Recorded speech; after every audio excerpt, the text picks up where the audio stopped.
ยวคุณพี่ทุนเย็นเฮาว่าเมียวสังคุณพี่ทุนเย็นเฮาว่าเมียวสังก็เมื่อไก่เมื่อไก่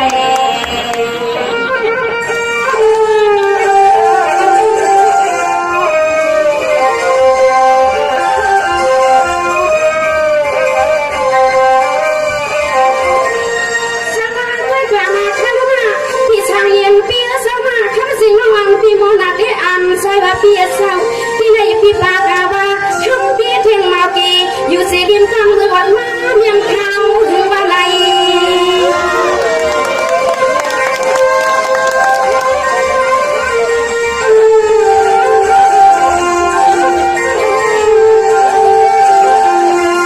ว่าพี่ชายเย็นพี่ปากาว่าทำมาสางพี่ที่กินกันมาอุดถูกเอาที่ดินขึ้นมือถึงงาซึ่งไอ้พี่ทำคนต่อกันขันสูนับมาในนางจังเสียงชานลาพี่แชมชัก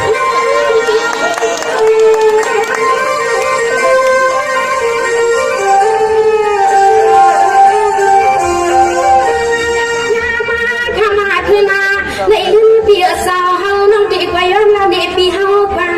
นางก็ตีกว่าย้อนเราสู่กว่าเราเฮาน้องมาก่อนกวยในยิ้มน้องยินย้อนนายินสาเสือน้องยินปีเฮาได้มากกว่าหันแทงน้องว่าคำปิ่มจังเกคนปิ่มไทยเสสวามลูกยิงอันไหนเฮาปิ่มนักสลาปีว่าปีว่า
คำเปียวเช็ดในเรียนอพิมพ์ดังอัน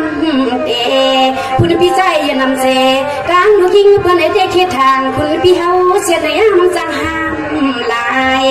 สายเปียวเช็ดในกดทางจึงห้ามลายปีปี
เดี๋ยวว่ามันพี่แกมห้างพาตาเล่คำพี่หำอื่นคำเรื่องและขอ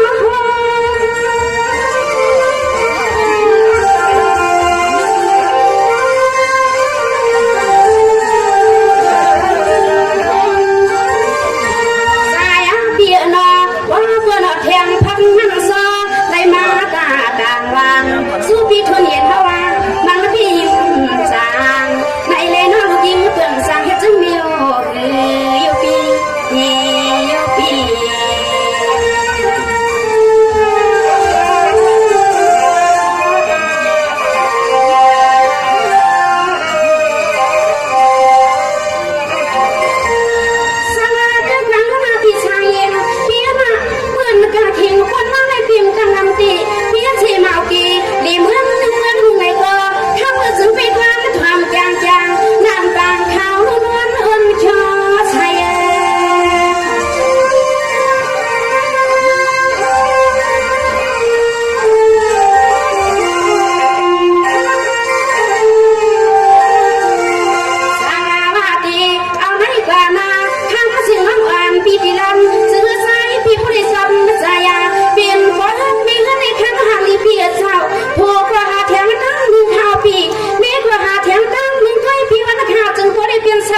ก็หูบินค่ะพี่โหบิน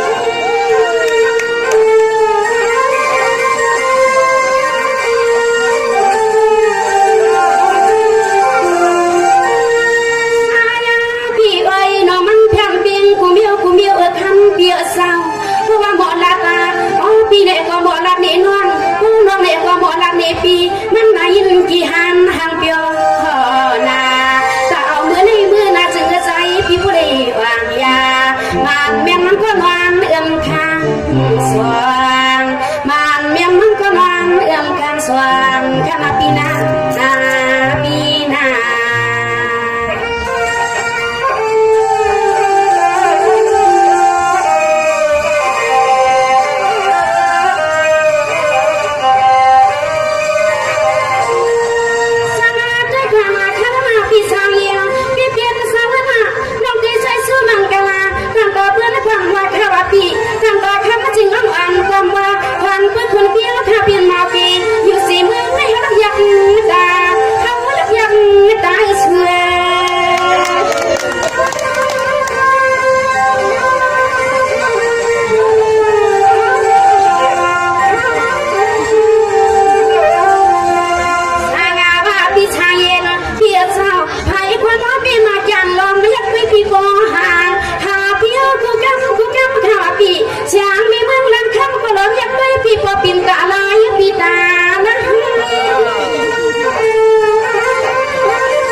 คำปีอนาแม่ให้ผู้รีเป็นลูกเลี้ยงลูกรอใจเขียวแขกงานตา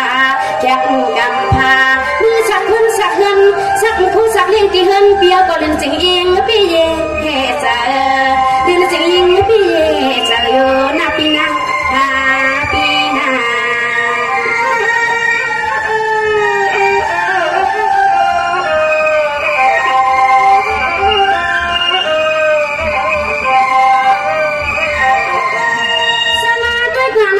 พี่ชายพี่ละจ้าบนนกพี่เลี้ยงจังคือพี่เอาขี้ข้างขี้ขาบนพี่นะต้องบาลีลูกนั่งต้องบาลีลูกไหนอย่าไปเชียร์ชายเย็นพี่เนี่ยก็ข้ามมาเจ็งน้ำอันเพียงสามครั้งน้องมันเธอบางหยาบเสือน้องยิงสูนานอ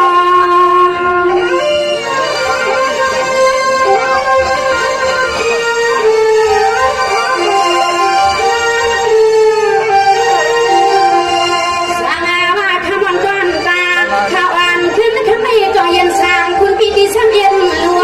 เอาคำอ้อมคำที่เมืองพื้นเมืองไม่ในก็ยิ่งอยากเจอน้องที่พี่เจอนะ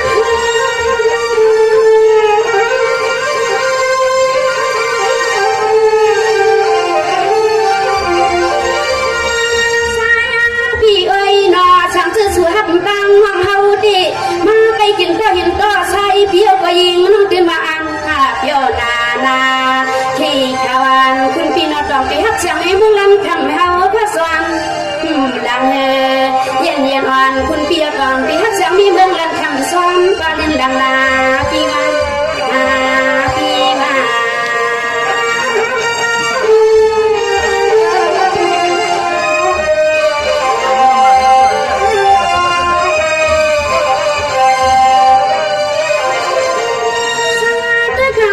พี่ชาย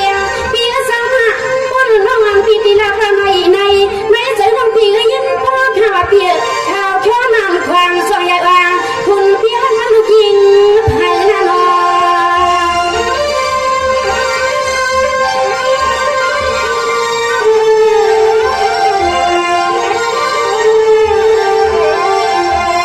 ลาว่าบนน้องลาตาลามาก็ยังคำบิ่มซ้ำๆมาใจไม่เพิ่งนั้นคำไม่กลัวคำถึงอาวาอ่านได้ใจเพียวแค่เงาตันพังค่ะคนละเพียวแค่เปลี่ยนเพราะรวมสร้างลูกยิ้มก็เลยพอบอกถึงเฮาได้ปิดเทงฮัก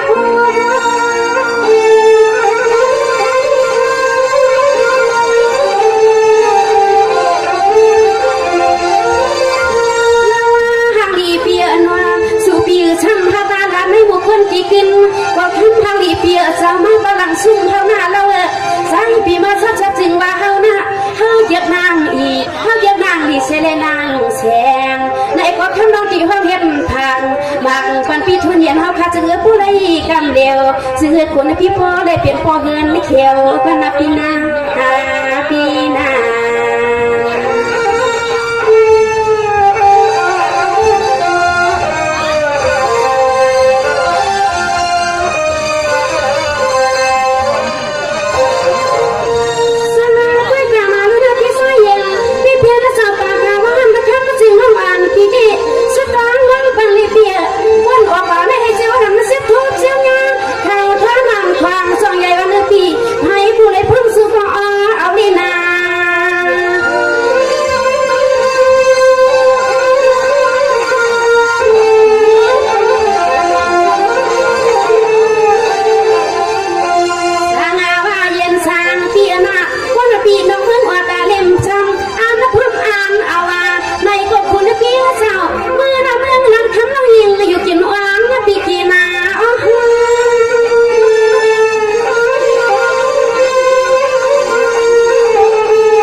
ปีตาหาเซ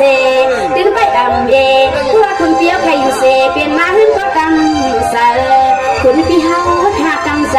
นักปีนาปีนา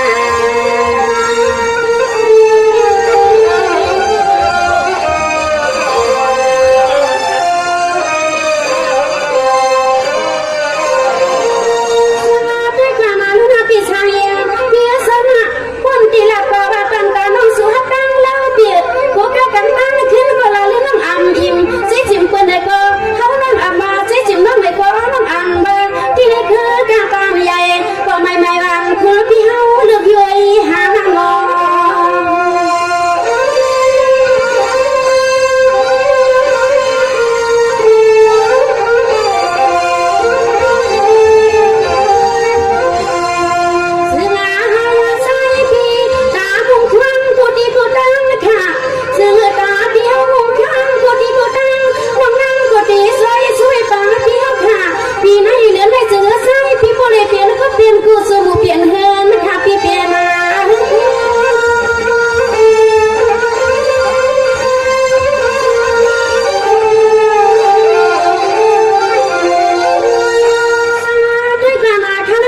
างก็ป่ากูอยู่ห้องซ้อมกันเตียงเพียงจะเล่นวังอำวังถึงน้ำคันเดียวก็เสือเชียชิมหัวมัดีในชายหมายเมียนซื้อมาหมายเมียนซื้อเข็ดอัวมาความหื้อเนื้อปีหามหื้อ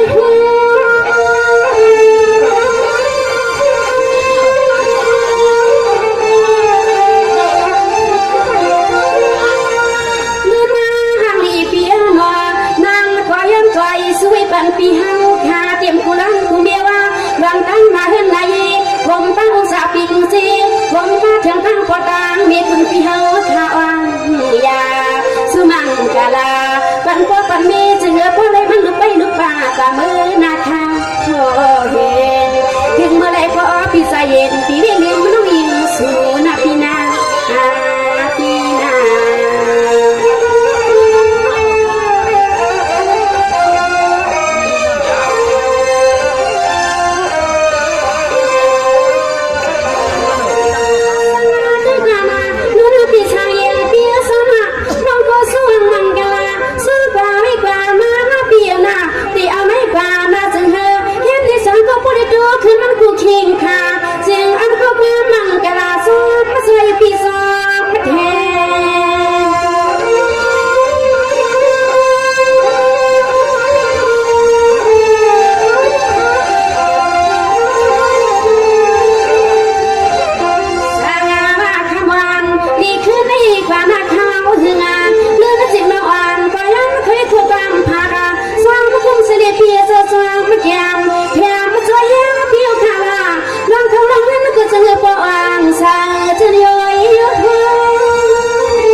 ซึ่งให้พวกเลยดีห้องห้างน้องนางสวยสวยหาลังกาลาปันปีสายาเขาให้วางยามือนาคาหาเรื่องเสาปีวังใครถึงที่สังก็ซึ่งเสียวในเสียวถึงแน่นาปีนาปีนา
โพธิเมก็จึงให้ว่ายาสุมังกาลาปันปีเอาทักไว้ในนอกแข่งนับในเทเซอทุเรียนเดือปีพวกอาปีเมืองปีเธอไม่ค่ะใส่ปีเมืองเมืองน้องจะมาวางยาทำปีเป็นพ่อเงินไม่เขียวยาวนาปีนาปีนายิ่งสมกับใจน้องใจวงเขาเสคงต้องปีใจเยอะค่ะสังสารใครเปลี่ยนหัวเปลี่ยนเงินเปลี่ยนเยปีเฮาคาเลือกหาในเมืองอะไรอันทบอันยาปีเฮาคาเมื่อหาเมืองทำดำลังเฮาคาแต่มีดำอยู่ในเพราะว่าปีอัมเสียดำเลิกในแต่ปีที่เท่าไรเปลี่ยนปอเฮินเขียวอยู่ในวันหนึ่งน้อยยังคำเสียงก็ย้อนสวยสวยบันปีเฮาคาให้เซลไรเซลเปลี่ยนเสียกรรมค่ะไม่สมตั้งเสียงค่ะ